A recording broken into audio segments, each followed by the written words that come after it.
لو انزلنا هذا القرآن على جبل، اگر ہم اس قرآن کو کسی پہاڑ پر اتار دیتے، لرأيته خاشعا متصدعا من خشية اللہ، تو تم دیکھتے کہ وہ پہاڑ دب جاتا، پھٹ جاتا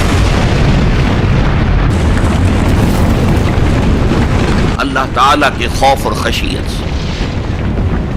وَتِلْكَ الْأَمْثَالُ نَضْرِبُهَا لِلنَّاسِ، اور یہ مثالیں ہیں جو ہم لوگوں کے لیے بیان کرتے ہیں، لعلہم یتفکرون، شاید کہ وہ تفکر کریں، غور و فکر کریں۔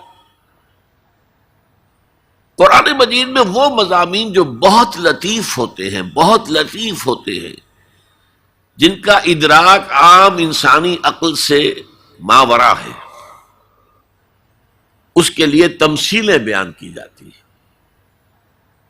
ما لا یدرک کلہ لا یترک کلہ، اگر وہ مضمون بتمام و کمال سمجھ میں نہیں آ سکتا تو کچھ تو آ جائے تمثیل کے حوالے سے، اگر غور و فکر کریں گے تو بات سمجھ میں آ جائے گی۔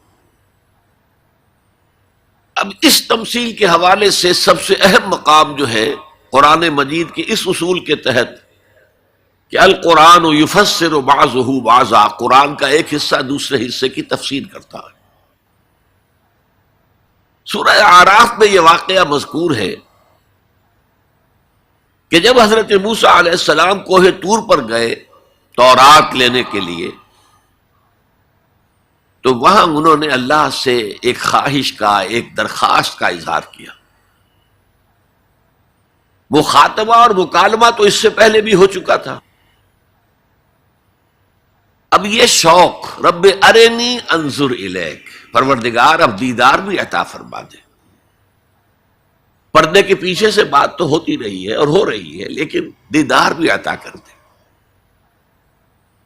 اللہ نے فرمایا لن ترانی، تم مجھے ہرگز نہیں دیکھ سکتے، ولکن انظر الی الجبل، لیکن وہ سامنے والے پہاڑ پر نگاہ جماؤ، فإن استقر مکانہ فسوف ترانی، اگر وہ اپنے مقام پر قائم رہ جائے، ہم اپنی ایک تجلی اس پر ڈالیں گے، اگر وہ جھیل جائے اس تجلی کو تو تم بھی سوچنا کہ ہمارا دیدار کر سکو گے۔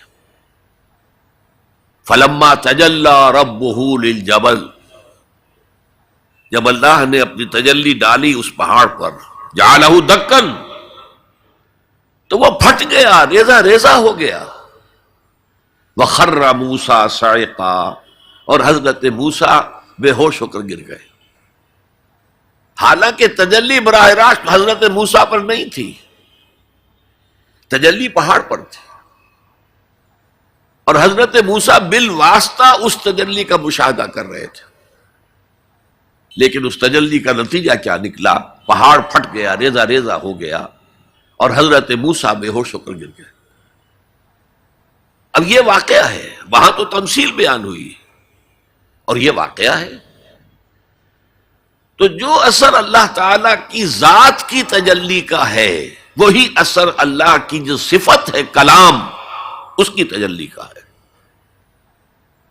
اس لیے کہ صفت کس کی ہے؟ اللہ کی ہے صفات ذات حق حق سے جدا یا عین ذات، متکلمین اس مسئلے کا حل ہی نہیں کر پائے۔ کلام اللہ کی صفت ہے، اس کی صفت کی بھی وہی تاثیر ہے۔ یہ آیت قرآن مجید کی عظمت کو واضح کرتی ہے، جیسے کہ وہ ہے فی نفسہ ہی،